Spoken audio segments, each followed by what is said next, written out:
Assalamualaikum warahmatullahi wabarakatuh. Selamat datang di channel Cahaya Dimensi. Untuk kisah kali ini, saya akan menceritakan kisah yang berjudul Ritual Persugihan Sate Gagak. Di mana kisah ini saya ambil dari cerita yang ditulis oleh akun Twitter yang bernama Freddy Raskin. Sebelum kita masuk ke ceritanya, tekan dulu tombol like ke video ini. Dan jangan lupa tekan juga tombol subscribe channel ini. Nyalakan juga lonceng notifikasinya, agar tidak ketinggalan cerita-cerita lain dari channel ini. Berikut adalah ceritanya.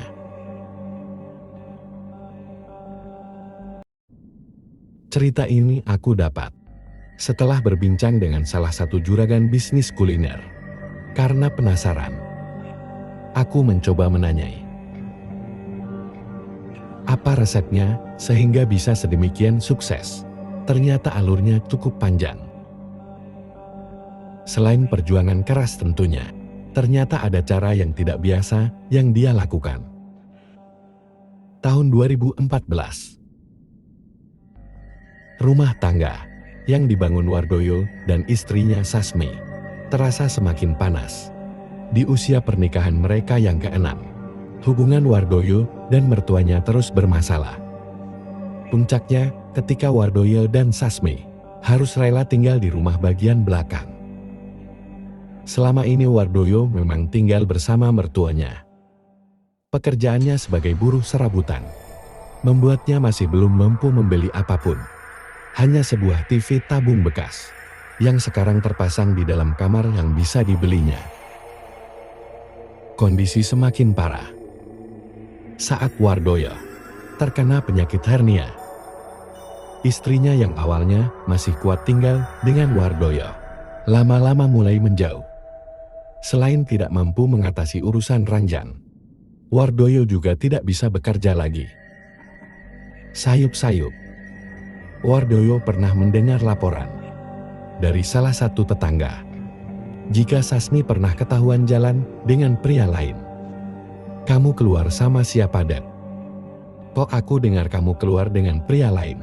Kata Wardoyo. Tidak lama setelah istrinya pulang dari tempatnya bekerja. Terus kenapa, Mas? Kamu mau apa? Wardoyo tidak melanjutkan perdebatan dengan istrinya. Malam itu istrinya memilih tidur di kamar orang tuanya. Setelah ditegur oleh Wardoyo, esok sore, Wardoyo mendatangi warung kopi di dekat sungai. Ada banyak orang di sana. Sore itu Wardoyo mencari satu orang teman dekatnya. Gianto sedang asik menikmati kopi dan permainan kartu domino di atas meja. Wardoyo yang datang sambil memegangi selangkangnya mencolek Gianto dari belakang. Toh ikut aku sebentar, aku mau bicara, ujar Wardoyo lalu mencari tempat duduk. Gianto menutup kartunya, lalu menghampiri temannya sejak kecil itu. Tanpa basa-basi, Wardoyo langsung menceritakan pokok masalah tentang rumah tangganya yang semakin buruk karena kondisi kesehatan. Lalu istrinya yang saat ini bekerja. Karena Wardoyo tidak bisa mencari uang. Terus aku bisa bantu apa kan? Aku juga susah hidupnya. Gianto menjawab segenap. Gianto menjawab sekenanya. Ya apa saja. Toh yang penting, aku bisa dapat uang banyak. Gianto lalu menatap ke atas. Dia lalu membisiki telinga Wardoyo. Ada orang pintar. Rumahnya di dekat Traung. Kalau mau nanti habis isya kita main ke sana. Wardoyo setuju. Beban hidupnya yang cukup berat membuatnya rela mencari solusi apapun. Selepas isya, Wardoyo langsung berangkat ke rumah Gianto.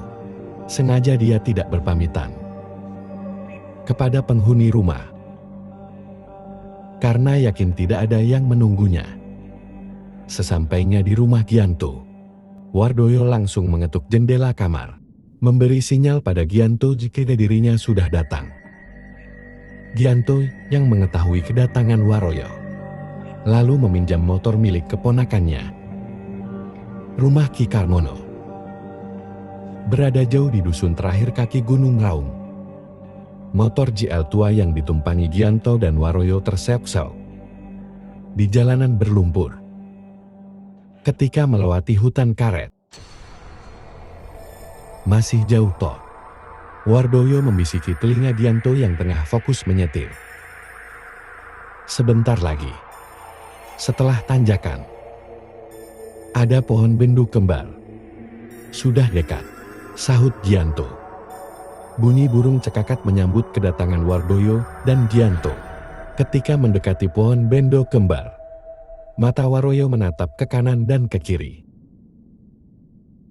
Tapi pandangannya tidak menangkap sekelebat apapun.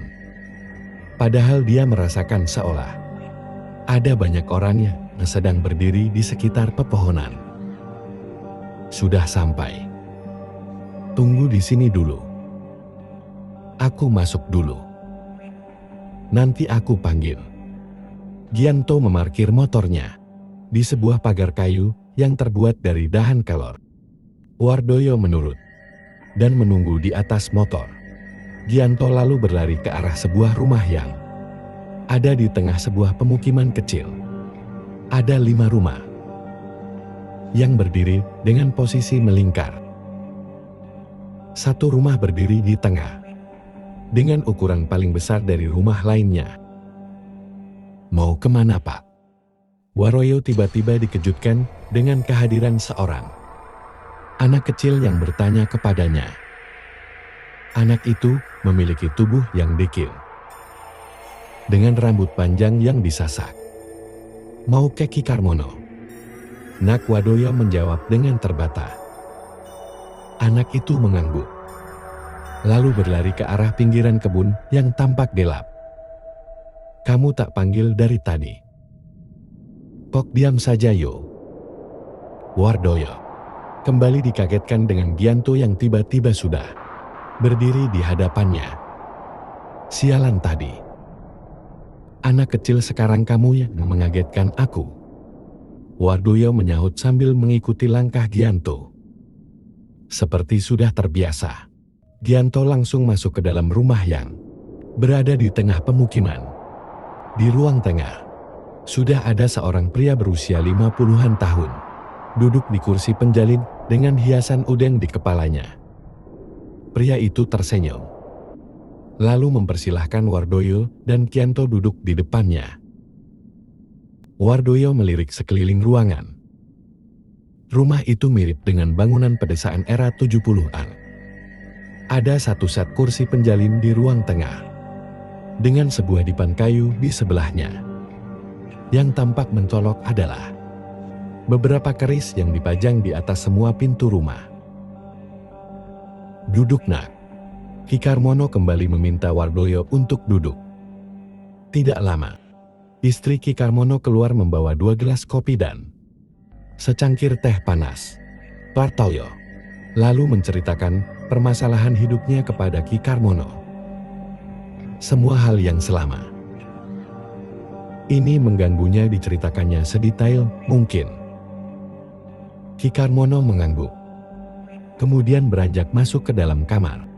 Setengah jam berlalu, Ki Karmono keluar kamar sambil menggenggam sebuah keris. Benda itu ditaruhnya di atas meja. Begitu menyentuh meja, keris dengan lok 5 itu langsung berdiri dengan posisi ujung di bawah. Sekarang permintaanmu apa? Wardoyo sempat menoleh ke arah Gianto, sebelum kemudian menunduk ke antara sela kakinya. Saya pengen kaya Ki. Ingin punya banyak uang. Wardoyo berkata lirih. Permintaan itu langsung disanggupi oleh Ki Karmono. Dia paham, jika Wardoyo tidak mungkin mampu melakukan pesugihan dengan tumbal. Melihat kondisi Wardoyo sendiri yang tampak kesulitan. Aku ada cara. Mencari uang, bukan pesugihan. Tapi kamu harus cari uang sendiri, jawab Ki Karmono. Wardoyo tanpa semengah mendengar solusi yang diberikan Ki Karmono, sebuah cara mencari uang tanpa lelaki pesugihan. Iya Ki, saya mau. Wardoyo mengangguk setuju. Ki Karmono memberikan Wardoyo cara mencari uang dengan berdagang set gagak. Sebelum memulai ritual, Wardoyo diminta puasa mutil selama 8 hari. Selama itu Wardoyo diminta untuk menahan diri agar tidak marah dan tidak bergaul dengan istrinya. Ki Karmono juga memberi syarat untuk jenis gagak yang bisa dijual. Benar-benar gagak yang warnanya hitam legam. Tidak boleh ada warna lain di tubuhnya. Waktu pelaksanaan ritual juga harus mengikuti weton kelahiran Wardoyo. Usai mendengar syarat-syarat itu, Wardoyo kemudian pamit untuk pulang. Sebelum keluar dari pintu keris, Ki Karmono mendadak terjatuh, menandakan kesepakatan telah terjadi. Wardoyo dan Gianto pun kembali ke desa. Singkat cerita, Wardoyo mempersiapkan, berusaha waktu ritualnya dengan sebaik mungkin. Selasa pun sesuai wetonnya. Akan datang 2 purnama lagi. Wardoyo mengajak Gianto berkeliling ke pasar hewan setiap hari untuk mencari burung gagak, cemani. Pasar-pasar hewan di daerah Bondowoso, Situbondo, Banyuwangi. Hampir tiap minggu mereka sambangi. Tapi hasilnya nihil. Burung-burung gagak yang mereka temui tidak ada yang sesuai dengan syarat yang diajukan oleh Ki Karmono. Wardoyo yang tidak punya penghasilan mau tidak mau membebankan semuanya kepada temannya Gianto. Mulai dari ongkos bensin, berkeliling pasar-pasar hewan, sampai makan mereka selama pencarian. Sabar sebentar ya, toh nanti kalau sudah ada hasilnya, kamu saya bagi. Yanto hanya bisa menarik nafas. Sampai hari ke-40, pencarian upaya Wardoyo dan Gianto masih nihil. Keduanya lalu beristirahat di dekat salah satu pasar burung. Bagaimana ya, kalau begini caranya? Bisa gagal sudah habis biaya banyak lagi. Wardoyo yang mendengar keluhan Gianto hanya bisa menggaruk kepala. Dilepasnya kopiah hitam miliknya lalu dikipasnya ke lehernya. Aku juga bingung yo. Aku pikir mudah mencari gagak. Gianto dan Wardoyo terus berdebat. Siang itu mereka hanya punya waktu seminggu lagi jika ingin mengejar ritual dalam waktu paling dekat. Di tengah obrolan keduanya, ternyata ada seorang pedagang buah yang diam-diam mencuri. Dengar, cari burung ya Pak. Gianto menoleh ke arah orang itu. Tubuhnya gemuk dengan kaos tanpa lengan bergambar partai. Iya Mas. Punya gagak hitam legam kah? Tanya Gianto. Kalau di sini sulit Pak. Coba besok saya carikan di Bali. Sampean beri saya nomor HP-nya saja. Gianto kemudian memberikan nomor HP-nya kepada pedagang buah bernama Busairi itu. Setelah itu, Yanto dan Wardoyo masih berkeliling lagi hingga maghrib sebelum akhirnya pulang ke rumah. Esok harinya, Gianto mendapatkan telepon dari Busairi. Gagak hitam, sesuai ciri-ciri yang disebutkan oleh Gianto, ada di salah satu pasar burung di daerah Denpasar. Pemilik burung meminta harga 4,5 juta untuk burung itu. Sebentar Mas, aku rundingkan dulu dengan temanku, sahut Yanto dari balik telepon. Busairi mengiyakan. Dia mengatakan bisa mengantar Gianto ke penjual burung gagak jika memang cocok dengan harganya. Gianto langsung meluncur ke rumah Wardoyo setelah mendengar kabar itu. Di jalan sebelum tiba di rumah Wardoyo, Yanto sempat melihat Sasmi naik mobil dengan Sukardi. Yanto melirik sebentar, lalu melanjutkan jalannya ke rumah Wardoyo. Yo burungnya sudah ada. Gianto berteriak di pintu belakang rumah. Wardoyo kemudian membuka pintu dengan tangan lemas, dengan wajah lesu. Dia lalu menyuruh Gianto duduk di ruang tengah rumah. Kamu kenapa yo? Kok lemas, tanya Gianto sesaat setelah duduk. Sasmito. Sasmi sekarang sudah berani keluar sendiri. Wardoyo menyahut sambil memegangi dahinya. Yanto akhirnya paham. Kenapa temannya itu tampak lemas. Ternyata, dasas-dasus istri Wardoyo yang sudah berani bermain serong. Itu benar. Sekarang tinggal niatmu. Kamu kuatkan. Burungnya sudah ada. Tinggal kamu mau berusaha lagi atau tidak. Ucapan Gianto membuat Wardoyo akhirnya kembali mengangkat wajah. Gianto lalu menjelaskan di mana burung itu berada dan berapa harga yang harus dibayarkan. Mendengar besaran harga yang diucapkan Gianto, Wardoyo sempat gentar. Selama penyakit menyerangnya, Wardoyo hanya menggantungkan hidup kepada mertua dan istrinya. Tidak ada uang sama sekali di kantongnya. Karena itu dia hanya pasrah. Ketika Sukardi membawa istrinya keluar rumah. Kalau puasa, aku masih kuat toh. Tapi kalau uang aku tidak punya. Wardoyo lemas lagi. Karena sudah kepalang dengan situasi. Akhirnya Gianto menawarkan bantuan sekali lagi. Dia meminjamkan BPKB motornya untuk bisa mendapatkan uang. Tapi Gianto mengatakan, jika semuanya adalah hutang yang harus diganti ketika ritual Satyagraha berhasil nanti. Wardoyo setuju. Bahkan dia berjanji akan membayar hutangnya 2 kali lipat setelah berhasil melewati ritual nanti. Tidak menunggu lama. Sore harinya BPKB Yanto sudah berubah menjadi uan. Malam itu juga, mereka berdua berangkat ke Bali. Usairi yang saat itu berada di Bali langsung mengantarkan ke rumah penjual gagak. Jam di Bali masih menunjukkan pukul 4 subuh. Tapi Wardoyo yang sudah terlanjur bulat niatnya, memilih terus melanjutkan rencananya membeli gagak itu. Sekitar pukul 5, penjual gagak baru membuka pintu rumahnya. Akhirnya jual beli terjadi. Harga disepakati. Pemilik melepas gagak miliknya dengan harga 4 juta. Yanto memberikan uang 500 sebagai uang terima kasih karena sudah membantu mencarikan burung sesuai dengan yang dicari. Setelah cukup beristirahat, sore harinya mereka kembali ke Jawa. Wardoyo langsung memulai ritual puasanya beberapa hari setelahnya. Agar tidak menimbulkan kecurigaan, burung gagak disimpan di rumah Gianto sampai hari ritual tiba. Di rumahnya, ujian-ujian emosi mulai melanda Wardoyo. Sasmi sering pulang malam. Sukardi mengantarnya sampai ke depan rumah. Padahal di rumah bagian depan tinggal mertua Wardoyo.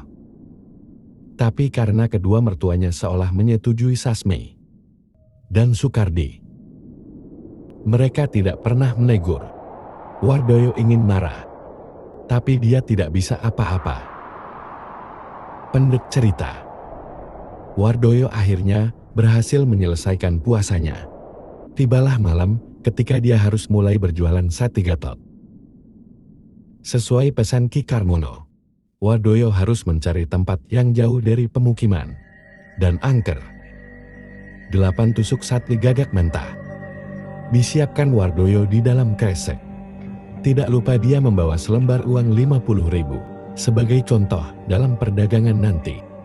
Darah gagak yang masih segar disimpannya di wadah bekas kecap sebagai bumbu satenya.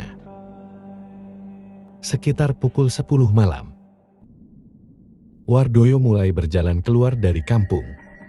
Suasana yang sepi membuat Wardoyo leluasa berjalan sambil membawa perlengkapan. Jalur yang pertama kali dilaluinya adalah area persawahan. Tidak ada penerangan sama sekali di sana.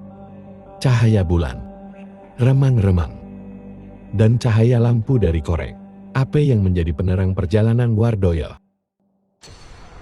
Saat melewati galangan sawah, Wardoyo sudah mulai merasakan sesuatu yang aneh.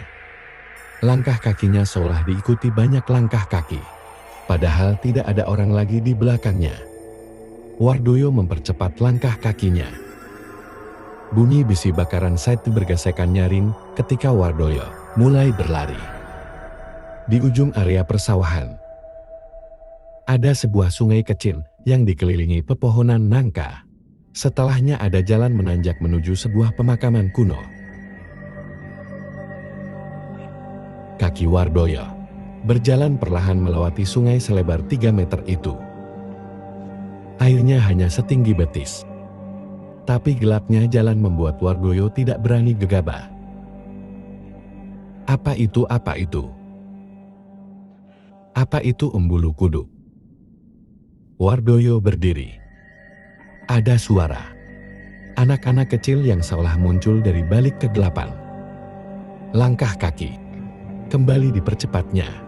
Sebelum menapak ke daratan, Wardoyo sempat merasakan ada suara nafas panas di balik telinganya.